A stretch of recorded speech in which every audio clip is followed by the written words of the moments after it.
일제가 을사늑약 한국 외교권을 찬탈하자 국가 지도자급들이 자결을 하고 전 국민들이 들고 일어나니까 이 또는 고종을 경운궁, 지금의 덕수궁이죠. 거기 감금해버리고 가족 외에 아무도 못 만나게 합니다. 그러자 고종은 덕수궁에 땅굴을 파고 그걸 비밀 통로로 해가지고 의친왕 이강공이 지휘하는 정보부 요인 등 최측근들과 내통하면서 전국의 의병을 일으키고 지휘하고 하십니다. 그 한 10년 전인가요? 문화재청에서 덕수궁을 보수할 때 땅굴이 발견이 된 거예요. 그래가지고 신문에 이 땅굴의 용도가 뭐냐 이런 기사가 떴었는데 저는 알았죠. 이게 그 고종의 비밀 통로다. 근데 신문사에서 이 사실을 모르고 궁금해하고 그래서 야, 고종의 피 흘린 저항의 증거를 몰라보는구나. 일본은 지금도 고종이 아주 못돼 먹어가지고 국모가 시해되던 외교권이 강탈되던 나라 전체가 일본에 흡수되던 한국 백성들은 저항하지 않았다 이렇게 가르치고 있습니다. 지금 학교에서 애들한테. 그리고 지금 우리나라 그 유명한 대학에서도 일본이 얘기하는 그대로 가르치는 교수란 작자들 많습니다. 정말 그럴까요? 우리 선조들 나라가 넘어갔는데도 그냥 조용히들 계셨을까요? 사실이 아닙니다. 일본에 대항해서 벌인 의병들 항일 전투를 보면 처음 벌어진 의병은 명성 황후가 시해당했을 때 동학 농민 세력들하고 같이 벌인 을미의병. 이때 의병대장은 유인석 대표적이고 이 의병들은 일본인들과 내통하는 친일 관리들을 처단했고 1905년 을사늑약 때에는 평민 민종석, 머슴 출신 신돌석 등 전 국민이 의병을 일으켜가지고 그냥 산불처럼 거센 항쟁을 하였고 을사늑약 뒤에 한국 군대가 해산될 때 평민하고 그 해산된 군인들하고 합세해가지고 더 크게 저항들을 했습니다. 이 의병들 저항은 1910년 한국이 일본에 완전히 흡수되는 경술국지까지 지속되다가 일본이 대토벌 작전을 벌여가지고 국내에서 활동을 할 수 없게 되니까 국경 밖 만주, 연해주로 옮겨가지고 항일 무장 독립군이 되는 겁니다. 덕수궁에 감금된 고종이 최익현에게 그때 전달한 밀서를 보면 원통하다. 짐의 죄가 커 하늘이 돕지 않고 백성은 신음하니 이 틈을 노려 강한 왜국이 들어오고 역족이 권세를 잡았구나. 짐의 대에 이르러 4천년 문명 국가가 금수의 나라로 추락하니 짐이 애끓는 마음을 담아서 밀조를 내리노니 참판 최익현은 도체 찰사 신분으로 칠도를 다니며 짐의 뜻을 따라 공무를 수행하라. 각 도의 관리들이 명령을 따르지 않으면 그대의 판단으로 파직시켜라. 이 경기도는 짐이 맡아 호위군과 함께 사직을 위해 순사하리라. 이 조칙을 비밀로 내리는 뜻을 헤아려서 유념해 행동하도록 하여라. 이 같은 어명을 최익현에게 내립니다. 이 밀서에서 말하는 도체 찰사라는 신분은 뭐냐면은 비상사태 때 여의정 좌의정 할 것 없이 네가 다 최고 군사 수장이 되어서 군무를 행하라는 특별한 신분입니다. 이 의병이란 게 군대 훈련을 받지 않는 그냥 농민들 아닙니까? 곡괭이, 낫도끼 이런 농기구를 들고 모이는 겁니다. 신발은 뭐 집색이죠. 집신. 총은 10명 중 한두 명만 들고 그리고 주먹밥에 산나물 찍어 먹을 된장 한 줌씩 싸들고 집을 나선 겁니다. 집을 나설 때 마누라가 아이 어디 가는 거요? 지금 농가리 하지 않으면 1년 내 굶어야 하는데 거기 가면 돈이 나와 뭐 쌀이 나와 아이고 내 팔자야 하면 야 이 예편네야 지금 나라가 망하는데 두고 보란 말이야 뭐 이러면서들 집들을 나서가지고 의병이 된 겁니다. 이처럼 전국에서 맨주먹 의병이 봉기하는데 그중 일본군들에게 아주 공포의 대상이 되었던 이강령이라는 의병 대장이 있습니다. 이강령. 그는 명성 황후가 시해되자 문경에서 의병을 일으켜가지고 친일파 안동 관찰사 등 김석중, 이호윤 끌고 나와가지고 군중 앞에서 목을 맸던 고종이 감금당할 때에 다시 의병을 일으켜가지고 전국적인 지휘 체계를 갖춰가지고 본격적인 항일 투쟁을 하는데 이강령이가 일본군한테 이 공포의 대상이 된 게 왜 그러냐면은 소수의 무리가 일본군을 유인해가지고 지형이 험한 데로 불러들여가지고 바위를 굴리거나 불붙은 집더미 세례를 퍼부어가지고 막 몰살시키고 이러니까 그 러시아 전쟁을 이긴 최신식 무기를 진 일본군도 아주 공포의 대상이 되었다고 합니다. 고종은 각지에서 이렇게 산불처럼 일어나는 의병 소식을 듣고 충신은 골 밖에 있구나. 나도 이들과 함께 투쟁하리라 하면서 그간 모아놓은 비자금을 의친왕 이강공, 한규설, 이범진 그리고 내관 강석호 등을 통해 가지고 지원하면서 지금은 붓을 놓고 창을 들어야 한다. 부디 짐의 보검이 되어다오 이러면서 친서를 지방 선비들한테 보내면서 항전을 독려합니다. 이토는 정보통 배정자하고 일본군 사령관하고 회의를 하면서 연일 전국에서 막 들불처럼 일어나는 의병에 대해 아주 골치가 아픈 거죠.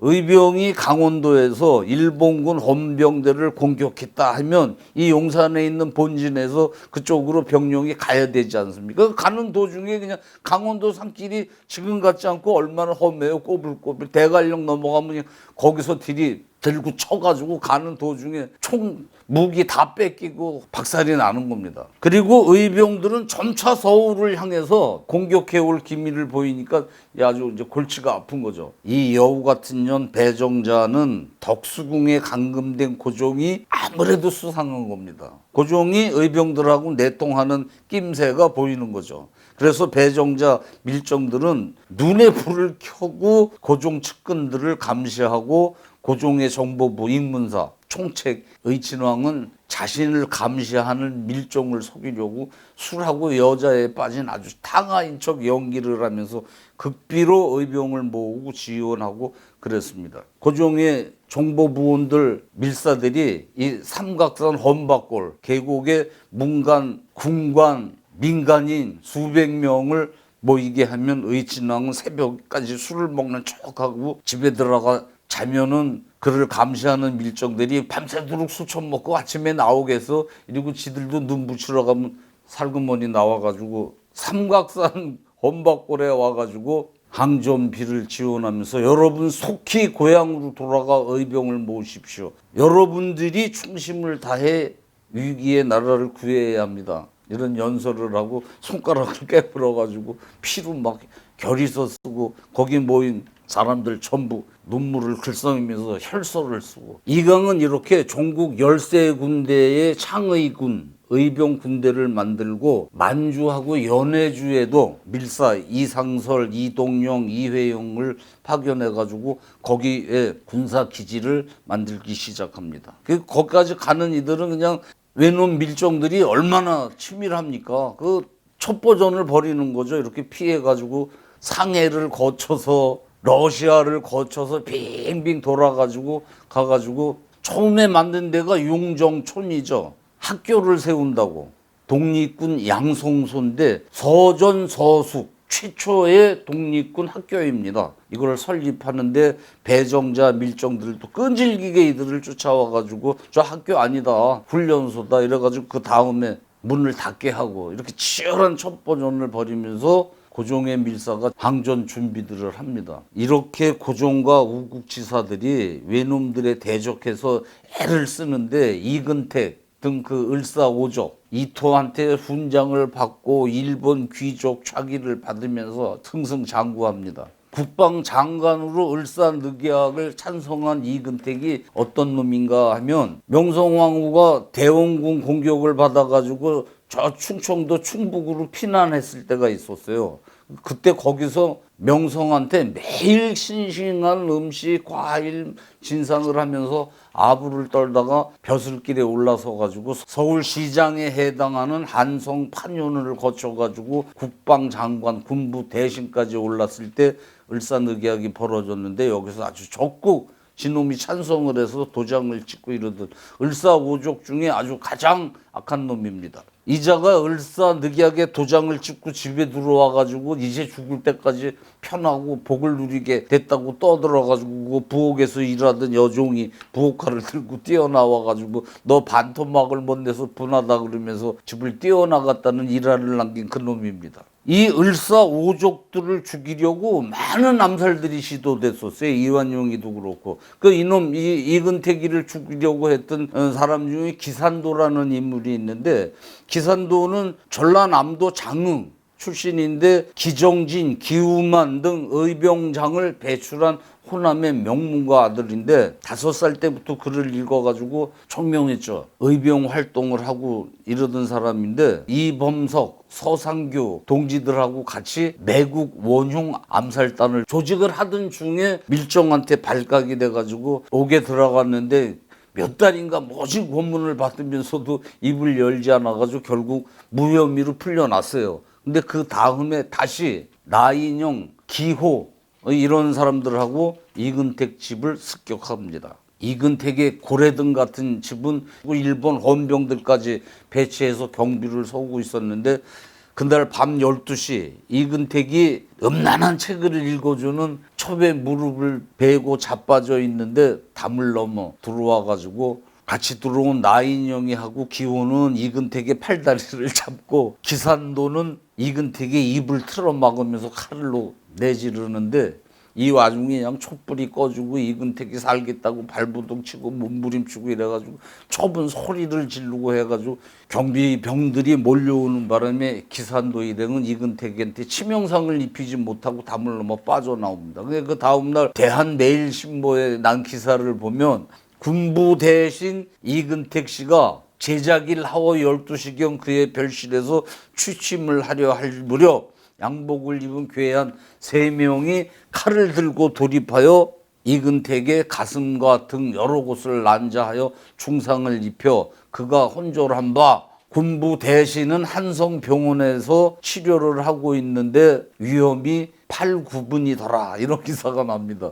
을사오족 매국 원흉들로 지목된 놈들 안절부절 경비병들을 늘리고 그러죠. 이 기산도는 그 현장에 떨어뜨린 그 가발인가요? 그게 단서가 되어가지고 체포돼가지고 옥에 들어갔는데 이근택이 한성병원에서 한 달간 치료를 받고 나와서 기산도를 만나게 됩니다. 그래서 이근택을 본 기산도가 너희 오족을 죽이려는 이가 나뿐만이겠느냐, 내 서툴러서 내 놈을 죽이지 못한 것이 안쓰럽다고 소리를 지릅니다. 기산도는 2년 반인가 옥고를 치르고 추록을 해가지고 고향 전남 장성으로 와서 또다시 의병부대를 꾸려가지고 일본군에게 대항을 하다가 고종이 독살된 뒤 한참 뒤죠. 상해 임시정부로 가려고 한밤중에 진남포에서 배를 타기 직전에 체포가 돼요. 그 일본 헌병은 날이 밝으면 이제 경찰서로 압송하려고 두들겨 패가지고 기절을 시켜가지고 나무에 묶어놨는데,